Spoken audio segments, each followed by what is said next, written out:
Hello and welcome to my discussion on neurodiversity and hiring initiatives. My name is William Hughes. I am a CRM data steward at Stradley Ronan, a law firm based in Philadelphia. I manage their customer relationship management database called Interaction, and I am a neurodivergent individual. I'm autistic, so I'm here to talk about various issues with hiring initiatives that come up with our population. So the agenda is an introduction, my background, neurodiversity hiring initiatives, questions on how effective are they, what's missing, what's the best way to get to know neurodivergent employees, possible accommodations, and final thoughts. So, in introduction, neurodiversity was first coined by Judy Singer, an Australian sociologist who was also autistic. It was popularized in an article by Harvey Bloom in The Atlantic in 1995, I believe. Neurodiversity is a set of conditions where the brain functions differently from neurotypical brains. The umbrella of neurodiversity has been opening wider and wider since it was first opened.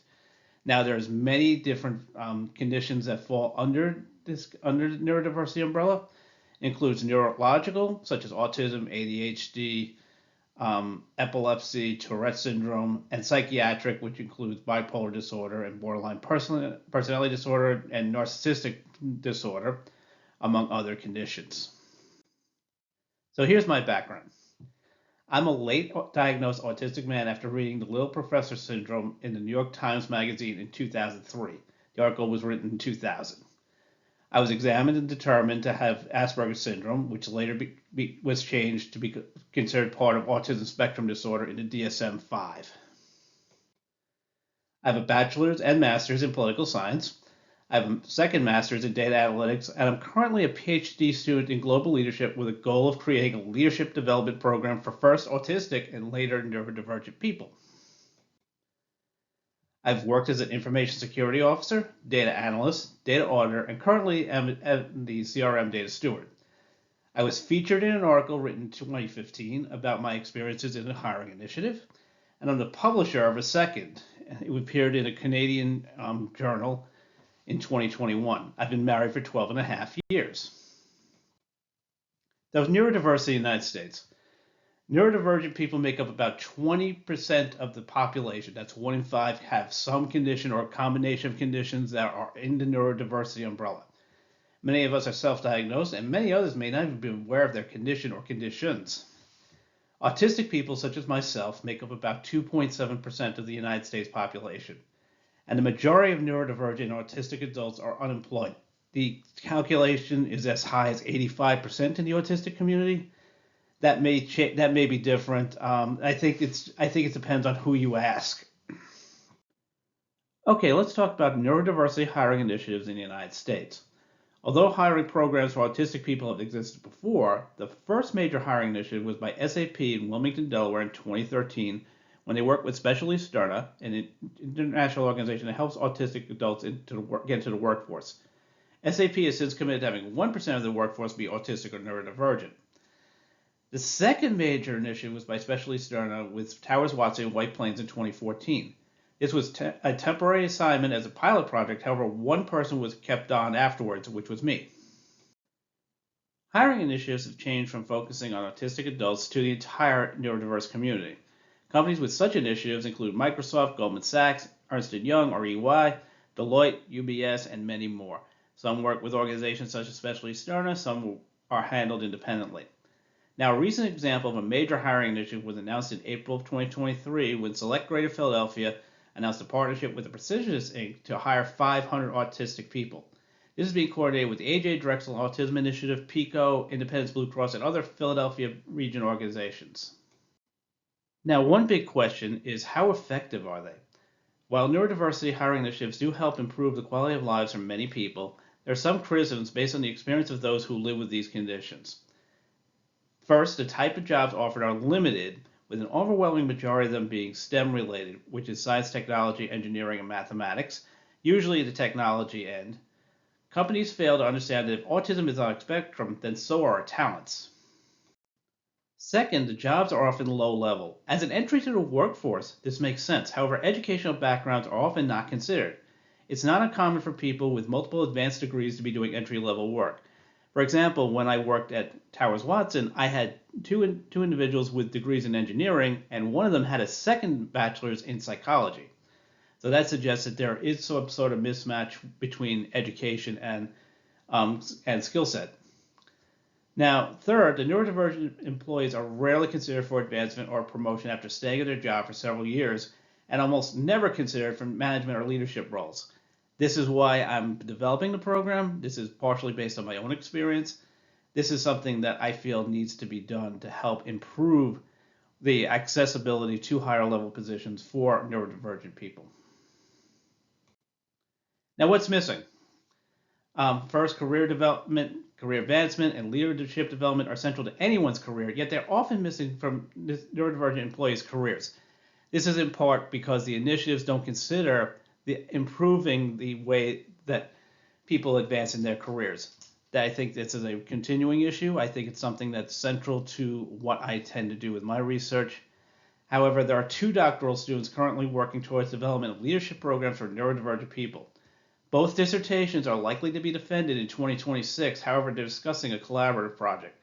First one's myself at Indiana Institute of Technology. It's an online program. I do have to go to school, be at school once or twice a year for a weekend. And then there's Nikita Williams, who's at the University of North Carolina, Charlotte. She wrote her master's thesis on what autistic people would like to see in a leadership development program. Her master's thesis was from Montclair State University, and in my opinion, she is brilliant. I think she's got a great future ahead of her. Now, what's the best way to get to know neurodivergent employees? Well, first, talk to us or send an email. Each of us has a different story worth learning about. Each of us is different. Each of us are very unique. Second, neurodivergent people don't have all the traits related to their conditions. Now, for example, there are autistic people who are very social. There are autistic people who are very who handle things very well. My autism manifests itself as social anxiety and depression, and believe me, I have severe social anxiety. When I say I have social anxiety, I mean severe social anxiety. Some of us are married, and some of us have children. Others don't have social lives. Again, it runs the gamut. And some of us didn't finish high school, and some of us have a PhD, MD, JD, PsyD, education doctorate, or even more than one doctoral level degree. I have known in my life, I've known an autistic woman who had both a JD and a PhD. So yes, it does happen. So here are some possible accommodations in school or the workplace. Now, they include, but are not limited to, first, advance notice of interview questions or changing the interview format. So, for example, there are many places that now do a virtual interview format. They wanted one of the best ways to change that is to make it in person. Second, lighting changes at work, such as issues with fluorescent lighting. Some people have issues with that, others don't. Third, noise reduction or white noise inclusion, such as a white noise maker from something you might see in a doctor's office.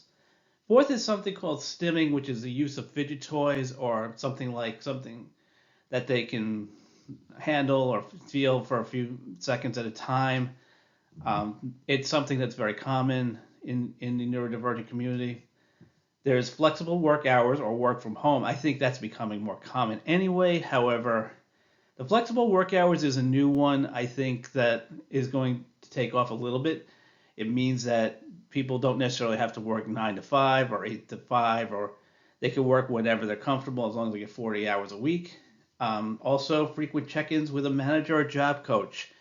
I also would like to see mentoring for neurodivergent people as well. I think it's important for companies and organizations to mentor neurodivergent people to help them advance in their careers. This is something that is missing. I think this is something I'm going to be including in my leadership development program. It's going to be a key focus.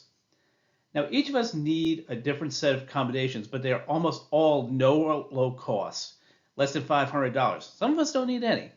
I am actually very flexible. I've worked in a manager's office. I've shared an office with a manager's manager. I've worked in an office the size of basically a shoebox. I have no issues with lighting. I have no issues with anything.